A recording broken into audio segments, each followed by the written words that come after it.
कबीर यह मन लालची, बूझे नहीं गवार। भजन करन को आलसी, खाने को तैयार। साहेब कहते हैं मन को, मनुष्य को कहते हैं ऐ मनुष्य, ये मन बहुत लालची है। इस मन को पकड़ पाना बड़ा कठिन है।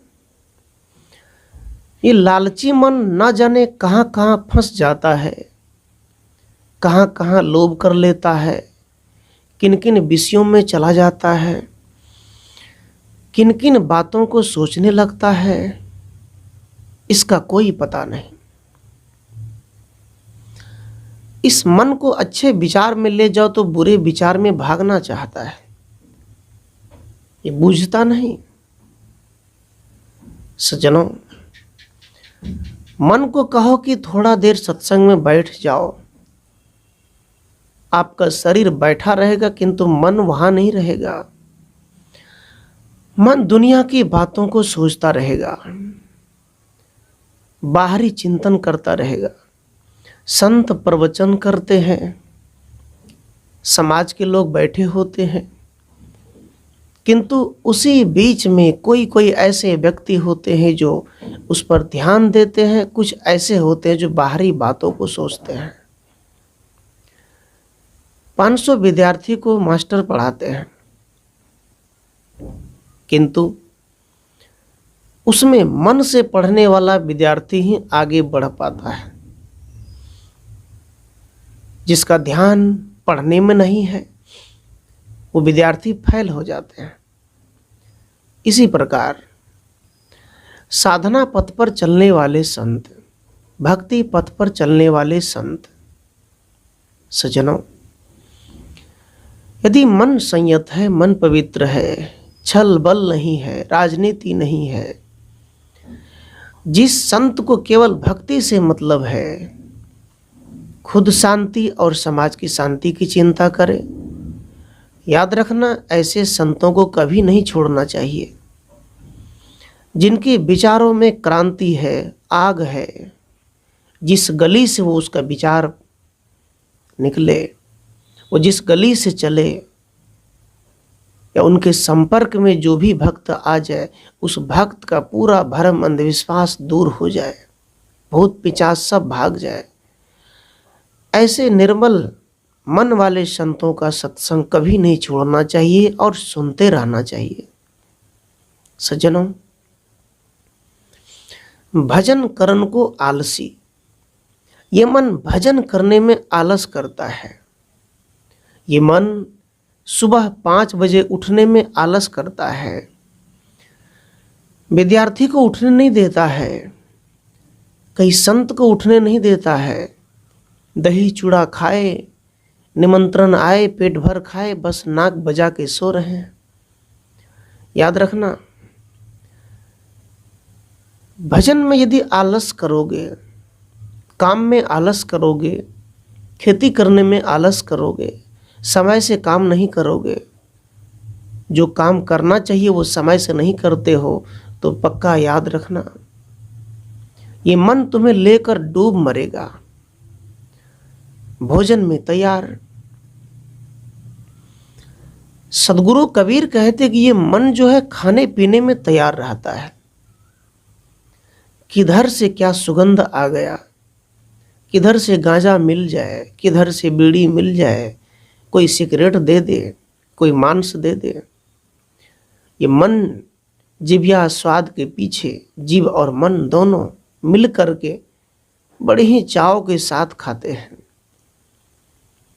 याद रखना, जो केवल भोजन के पीछे भागता है दिन रात, जो केवल काम के पीछे भागता है और अपने कल्याण के पीछे नहीं भागता है, अपनी सुख शांति के पीछे नहीं भागता है, उसके जीवन में चैन नहीं रहता, ठीक से नींद नहीं आती, चिंताएं सताती है।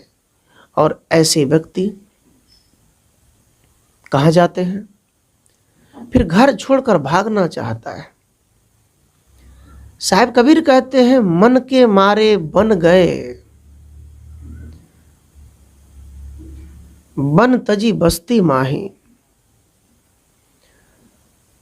कहें कबीर क्या कीजिए यह मन ठहरे नाही।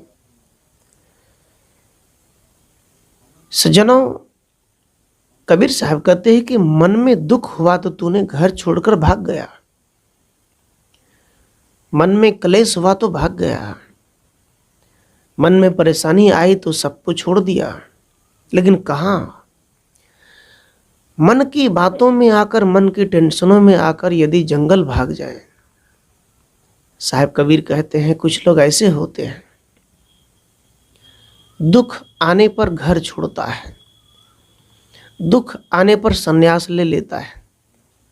लेकिन याद रखना, मन में दुख हुआ तो संन्यास ले लिए, यदि आप आश्रम चले गए और वहां सुख मिलने लग गया तो क्या करोगे?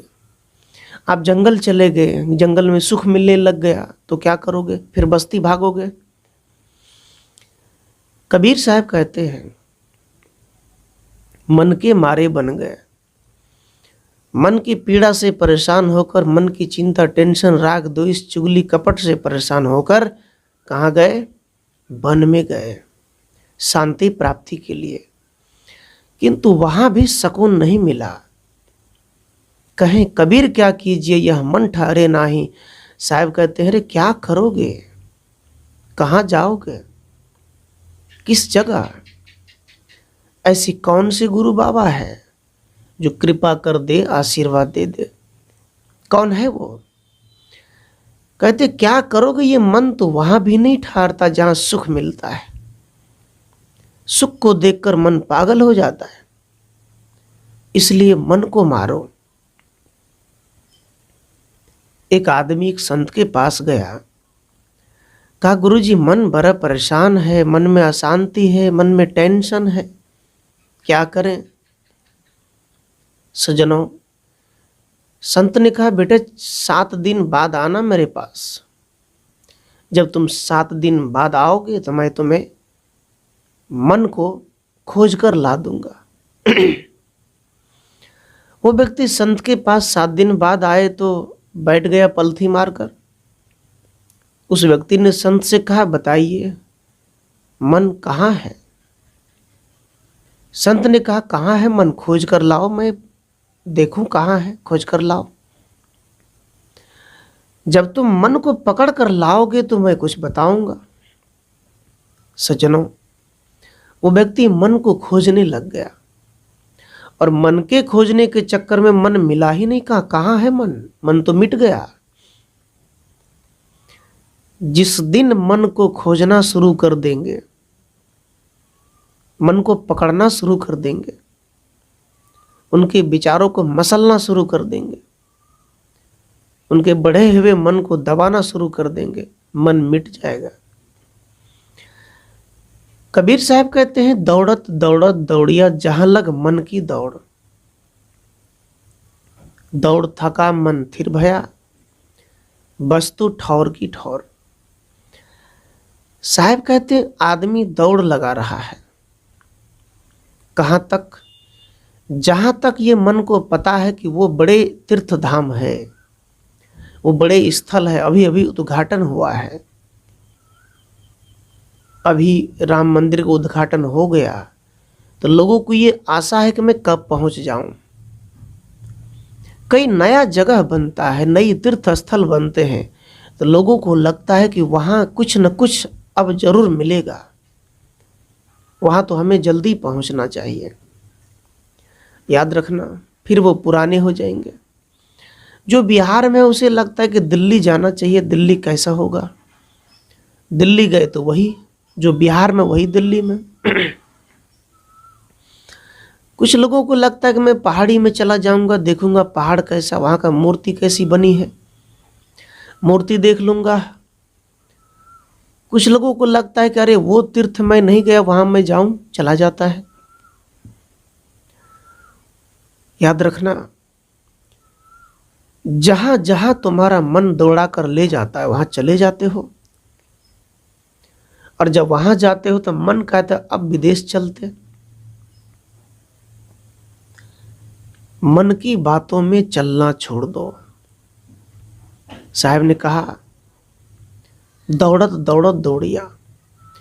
मन वहां तक दौड़ेगा जहां तक मन की दौड़ है। दौड़ थका मन थिर भया, वस्तु ठौर की ठौर।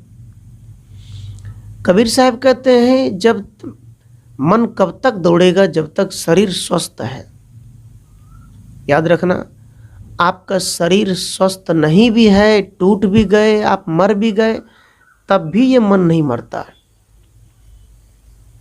क्योंकि साहब ने कहा,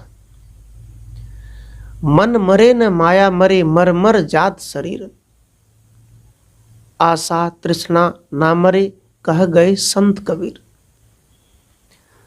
कहा, आदमी की संपत्ति छूट जाते हैं, आदमी का शरीर जल जाता है, 5 प्रकृति में मिल जाते हैं। कोई गाड़ देते, कोई फेंक देते, कोई जला देते। एक गाड़ना, फेंकना, जलाना, इसमें भी आदमी विवाद कर लेते हैं। कोई कहते मैं जलाऊंगा, मैं हिंदू हूं, कोई कहते मैं गाड़ूंगा, मैं मुसलमान हूं।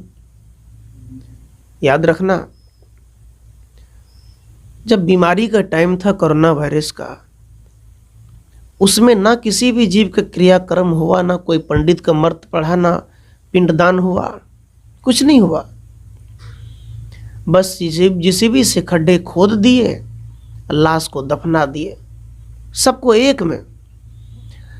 उसमें उस समय बीमारी अवस्था में कोई नहीं देखा कि मुसलमान की लाश है, कि हिंदू की लाश है, कि चमार है, कि ब्राह्मण है। कुछ नहीं, सबको दफना दिया। और उस व्यक्ति का क्रिया कर्म, पिंड दान, तंत्र मंत्र, श्राद्ध बरखी कुछ नहीं हुआ अभी तक। मुझे लगता है कि वो आत्मा भूत बन गया होगा। आपको भी लगता है? सज्जनों, कुछ नहीं बना। गाड़ दो, फेंक दो, जला दो, कोई फर्क नहीं पड़ता। जलाना, जो व्यक्ति जीवन भर जला है, क्रोध की अग्नि में, लालच की अग्नि में, लोभ के, पाखंड के, झगड़े, धर्म के चक्कर में, लड़ाई झगड़े में जो जला है, सदगुरु कहते वो उसे और क्या जलाओगे? कहाँ जलाओगे? जलाना छोड़ दो। साहब कहते हैं, गाड़ दो, फेंक दो, जला दो, कोई फर्क नहीं पड़ता, उससे कुछ नहीं होता। बस आदमी को गलत रास्ते पर ना फेंको, अर्थात जीवित अवस्था में, जब जीवित है तो गलत रास्ते पर ना जाओ। इसलिए साहब ने कहा, मन मरे न माया मरे। मन तो मरा नहीं, और उस मनुष्य ने जो माया बनाई, अपनी रचे माया, वो भी नहीं मरा। मर मर जात शरीर। जिस शरीर से उन्होंने माया की रचना की, जिस शरीर में उसका मन बढ़ा, मन चारों दिशाओं में फैला, साहब कहते हैं, मर मर जात शरीर, आशा तृष्णा ना मरी, कह गए संत कबीर। जो व्यक्ति भक्ति करते हैं, सत्संग करते हैं, धर्म के रास्ते पर चलते हैं, ऐसे व्यक्ति भी अपने खान पान को नहीं छोड़ पाते। गांजा पीने आदत नहीं छोड़ पाते, बीड़ी पीने की आदत नहीं छोड़ पाते, शराब पीने की आदत नहीं छोड़ पाते। सज्जनों, तो साहब कहते हैं, जब ये सब कुछ तू छोड़ नहीं पाया, अपने जीवन को सुधार नहीं पाया, इच्छा, कामना, वासना, लोभ, लालच, मन, माया, जब ये तुम्हारा सब जीवित है, तो तुम मरने के बाद तुमको मुक्ति कौन देगा? विचारो, कौन देगा मुक्ति? कोई नहीं। तुम्हें मुक्ति देने वाला कोई ब्राह्मण या कोई संत नहीं है।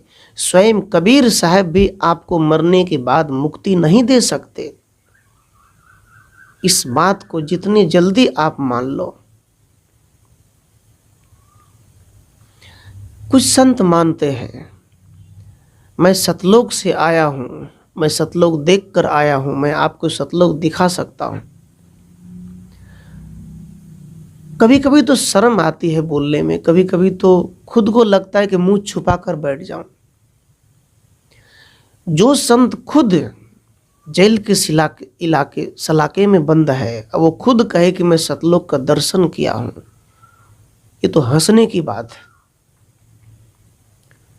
जो खुद के हाथ में हथकड़ी है, जेल में बंद रहे, जेल के घी खिचड़ी खा रहे, और वही टीवी पर मोबाइल पर ज्ञान दे रहे कि मैं ही सतलोक का वासी हूं, पूर्ण परमात्मा मैं हूं, पूर्ण गुरु मैं हूं। थोड़ा सा मजाक सा लगता है मुझे। सज्जनों, याद रखना, परमात्मा जेल में क्या कर रहा है? उसे तो बाहर आना चाहिए। उसे तो सब पता होना चाहिए कि मेरे जीवन में आगे क्या क्या घटित होने वाला है। लेकिन क्या कहा जाए, सत्य कड़वा होता है। लड्डू बांटकर, मिठाइयां बांटकर, भंडारा करके भक्तों को मूर्ख बनाकर पैसे बटोरना, इससे समाज का लाभ नहीं हो सकता, कल्याण नहीं हो सकता। साहिब कबीर कहते हैं, सतलोक का दर्शन कोई किया नहीं, कौन किया? सतलोक का दर्शन वही किया जिसका मन निर्मल, मन पवित्र, जीवन आचरण अच्छा है और भक्तों के लिए बहुत प्यारा संदेश देता है। ऐसे व्यक्ति और ऐसे संत ही सतलोकवासी है। इसका मतलब ये नहीं कि संत ही सतलोक का वासी है।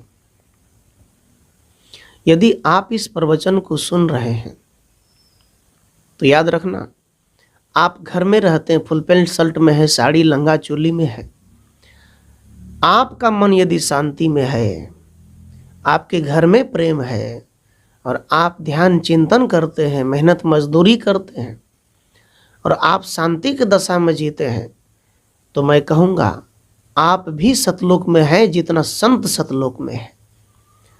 सतलोक का दर्शन केवल साधु करे ऐसी बात नहीं, आप भी कर सकते हैं, लेकिन साधु के माध्यम से, संत के माध्यम से, सत्य के रास्ते पर चलने वाला, जो सत्य से गिर गया, सत्य को छोड़ दिया, असत्य में लग गया, दुनियादारी में लग गया,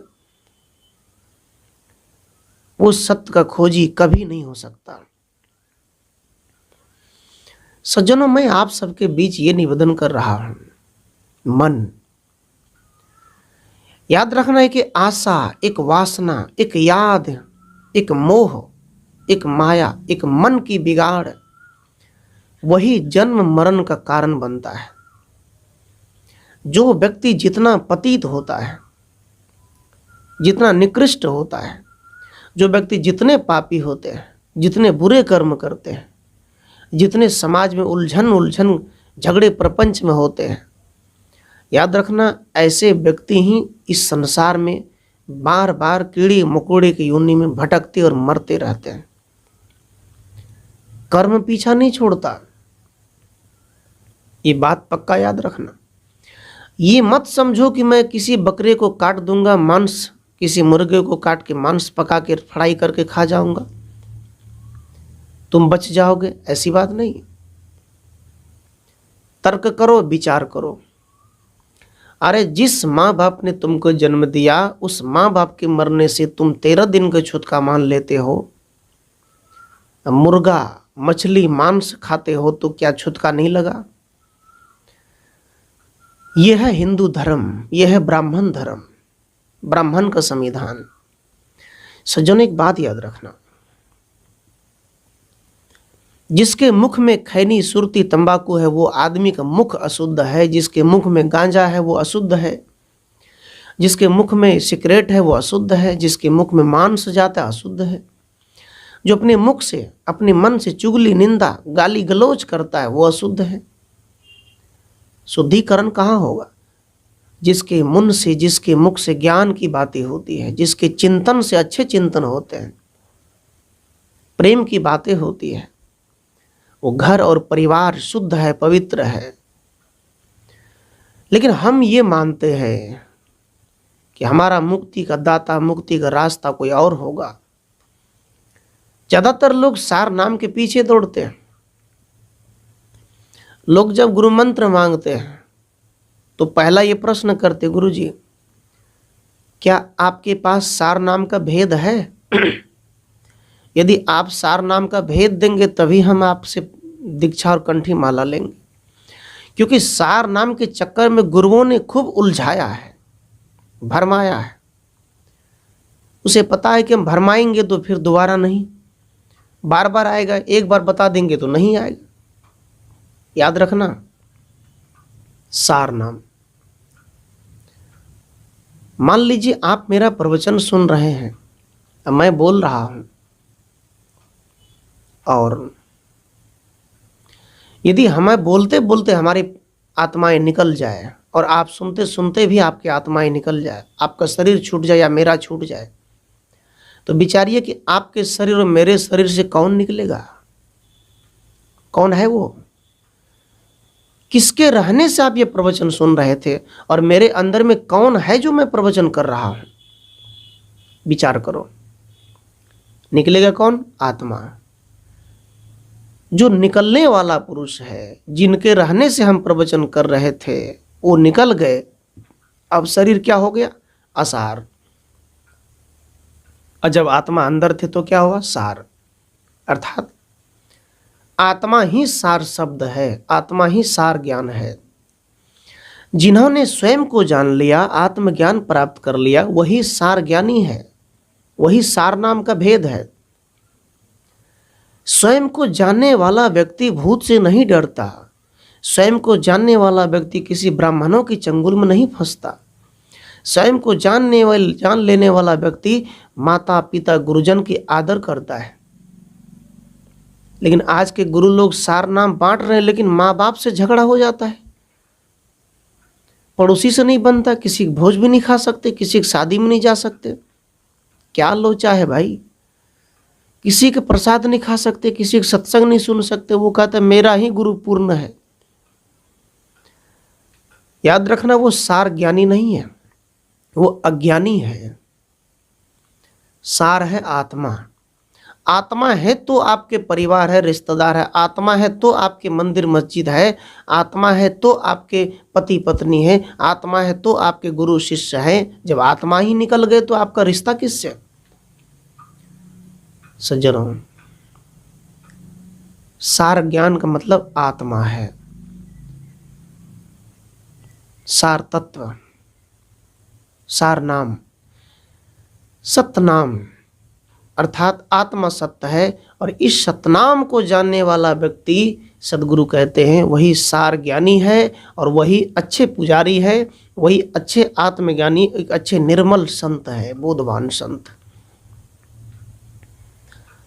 ऐसे गुरु की चरण को कभी मत छोड़ो, ऐसे गुरु की शरण को पकड़े रहो, क्योंकि ऐसे गुरु के प्रवचन में वो शक्ति है, वो भक्ति है जो आपको और आपके परिवार को सुकून और शांति के रास्ते पर ले जाएंगे। इस प्रकार से भक्ति करो सज्जनों। सज्जनों, मैं आप सबके बीच कुछ देर निवेदन किया मन के विषय में। मैंने कहा कबीर यह मन लालची। साहब कबीर ने मन को बड़ी बारीकी से पकड़ा। इस लालची मन को आप भी पकड़ो। ये लालची मन आपको न जाने क्या क्या करा देगा। इस मन को मारना ही मुक्ति है। बड़े बड़े ऋषि महर्षि तपस्या और साधना कर रहे हैं, किसके लिए? मुक्ति पाने के लिए। और मुक्ति पाने के लिए केवल मूर्ति को देखा जा रहा है। सुमरन सुरत लगाए के मुख से कछु न बोल, बाहर के पट बंद कर अंदर के पट खोल, ये सदगुरु कबीर कहते हैं। साहब क्या कहते हैं? सुमरन सुरत लगाए के। अरे तुम सुमरन कहाँ करते हो? क्या राम जी की मूर्ति को सुमरन करोगे, या फिर कबीर साहब की मूर्ति को सुमरन करोगे? किसका करोगे? या फिर भोलेनाथ की मूर्ति का सुमरन करोगे? किसका करोगे? 1 मिनट सुमरन करोगे, वो मूर्ति जैसे ही आपके नज़र से दूर होंगे फिर वही आप करेंगे गलत। तो साहब कबीर कहते सुमरन सुरत लगाए के। सुमरन करना है तो अपने आप में लगाओ, आत्मा सुमरन करो, भीतर का सुमरन करो, आत्मानुसंधान करो, आत्मचिंतन करो, मंथन करो। मुख से कछु न बोल, राम भी मत बोल, कृष्ण भी मत बोल, कबीर भी मत बोल। सुमरन, सच्चे सुमरन यदि आप करना चाहते हैं तो सतनाम भी मत बोल, बस आंखें बंद कर सुमरन शुरू हो जाएगा। भीतर का जग जाओ, होश में आ जाओ। बाहर की आंखें बंद कर ले। अब तूने बहुत देख लिया 33 कोटि देवता को, बहुत देख लिया, अब नहीं देखना। अंदर के पट खोल। याद रखना, अंदर की पट खोलने का मतलब है कि अंदर की समझदारी को बढ़ाओ। जब समझदारी बढ़ेंगे तो भीतर का पिया, भीतर का पति मिलेंगे। याद रखना, एक एक भरम से छूटना ही समझदारी है और अपने आप को उससे अलग रखना ही समझदारी है। जो फंस जाते हैं वो अज्ञान दशा में है। तो सज्जनों, हम लोग सुमरन, ध्यान, चिंतन कुछ भी करें तो जरूर ध्यान करो, ध्यान में बैठो और ध्यान में बैठकर अपने आप को अकेला महसूस करो। परिवार से, पत्नी से, बच्चे से थोड़ा दूर करो। कुछ समय ऐसे जगह पे जाओ जहां आपका कोई रिश्ता नहीं, कोई परिचय नहीं, केवल आप बैठे रहो। आत्म शांति की नदी में, गंगा में डुबकी लगाते रहो। मैं आप सबके बीच कुछ देर निवेदन किया। सज्जनों, यदि आपको ये विचार अच्छा लगा तो चैनल को सब्सक्राइब कर लें और इस संस्था से जुड़ें, कुछ सेवा सहयोग भी दें। जो आपसे बने प्रसाद के लिए कुछ भेज सकते हैं, स्क्रीन पर नंबर है। और कभी आप हमारे इस संस्था से संपर्क कर यहाँ धर्म स्थल सत्संग कबीर आश्रम पे आ भी सकते हैं। आपके गली मोहल्ले में कभी ऐसा सत्संग आयोजन हो तो ऐसे संतों को आप बुला भी सकते हैं। मैं आशा करता हूं कि आपको विचार अच्छा लगा। अच्छा लगा तो चैनल सब्सक्राइब कर ही लिए होंगे। आपके अंदर बैठे राम को त्रैवार साहे बंदगी साहे।